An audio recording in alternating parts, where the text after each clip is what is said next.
Bienvenidos a esta segunda parte de los factores de riesgo laboral. En la anterior sesión habíamos revisado los factores de riesgo físico, mecánico y químico.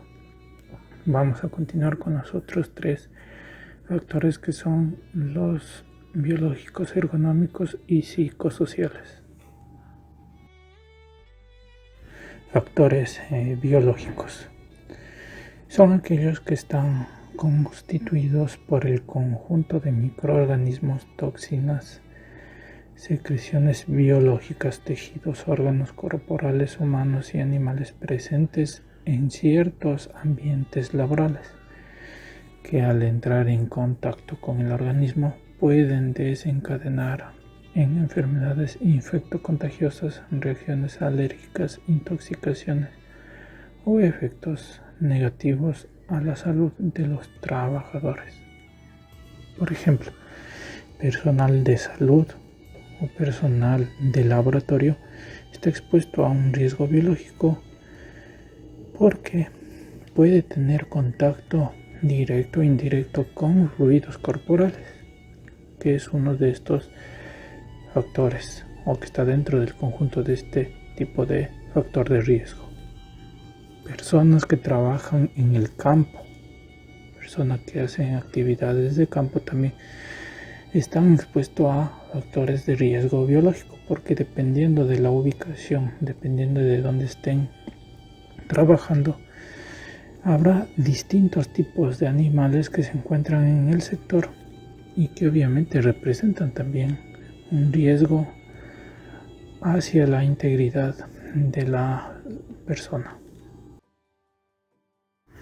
Un claro ejemplo de riesgos biológicos tenemos en la exposición, por ejemplo, de personas que están trabajando en el relleno sanitario y ya se están expuestas a vectores, roedores, ratas o todo tipo de animales que pueden generar una afectación a la persona. Entonces, ahí tenemos un riesgo biológico. También aquellas personas que trabajan en la selva, en ciertos lugares donde hay, por ejemplo, culebras, entonces también hay un riesgo biológico ahí. Aquellas personas que están en exposición de virus, bacterias, hongos, personal de salud, como se había mencionado anteriormente, personas que hacen análisis de laboratorio de muestras biológicas también están expuestos a este tipo de riesgos. Es decir, dependiendo del grado de exposición, estos riesgos biológicos nosotros podemos tener en la transmisión de persona a persona, en la transmisión del animal a la persona, o en la transmisión a través de objetos o materiales contaminados. Los factores ergonómicos, en cambio, son aquellos riesgos que se originan cuando el trabajador interactúa con su puesto de trabajo, cuando hace actividades laborales que presentan movimientos, posturas, acciones que pueden producir daños a su salud.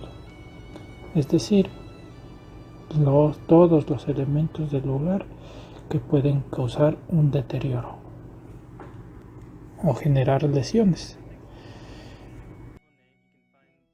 Entre algunos de los tipos de riesgo ergonómico podemos encontrar el levantamiento manual de cargas, el transporte, obviamente manual de cargas, el uso de pantallas de visualización de datos, los movimientos repetitivos, las posturas inadecuadas, el disconfort acústico y térmico, lumínico, etc. Recuerden que estos factores de riesgo ergonómico están asociados a la generación de trastornos musculoesqueléticos, a la generación de enfermedades profesionales u ocupacionales si es que no se toma acción adecuada, si es que no se toman medidas preventivas para evitar, para reducir que dicha exposición me pueda afectar a mi trabajador.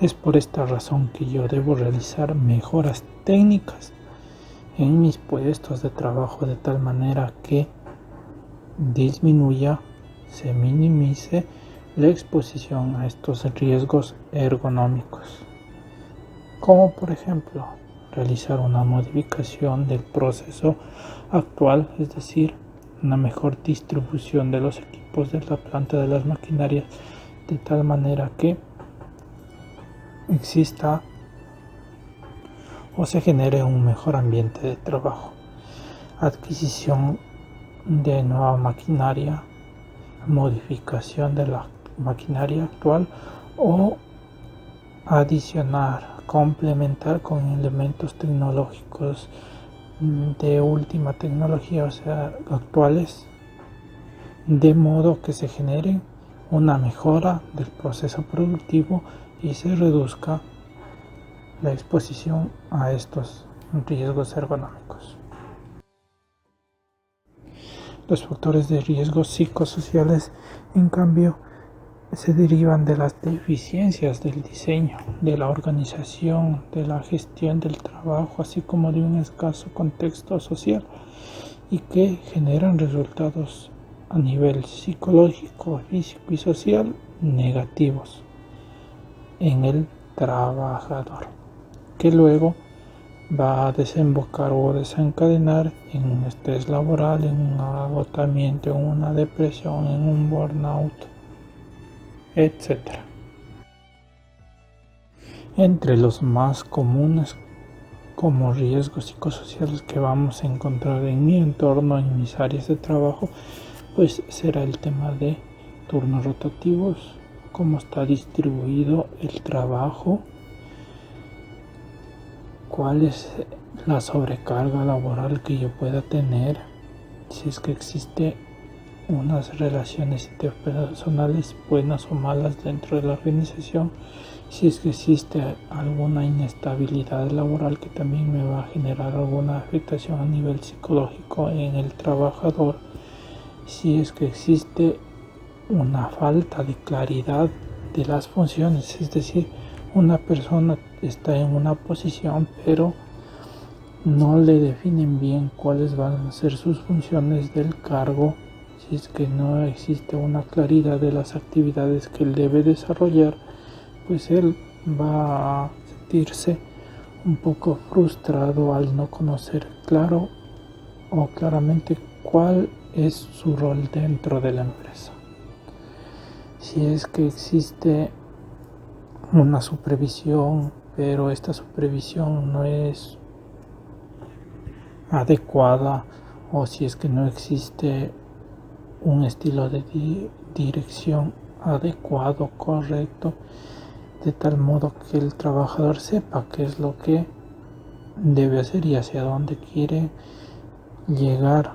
Es decir, las metas de la empresa deben estar claramente definidas y conocidas por el personal. Asimismo, el trabajador que sepa que tiene autonomía en la toma de decisiones, dependiendo del cargo, obviamente, ¿sí? Pero si es que ese trabajador se siente simplemente frustrado, pues ahí es donde va a comenzar a originarse el riesgo psicosocial.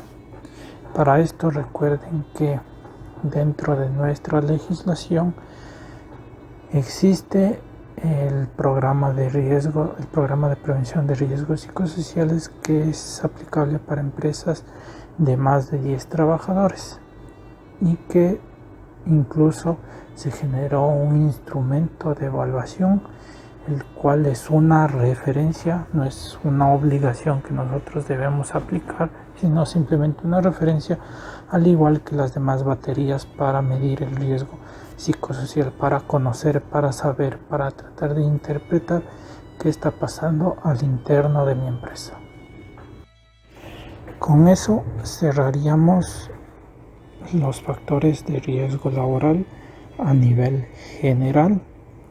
Hemos colocado un material de apoyo, de soporte un poco más detallado, más específico, para conocer de qué trata cada uno de los factores de riesgo.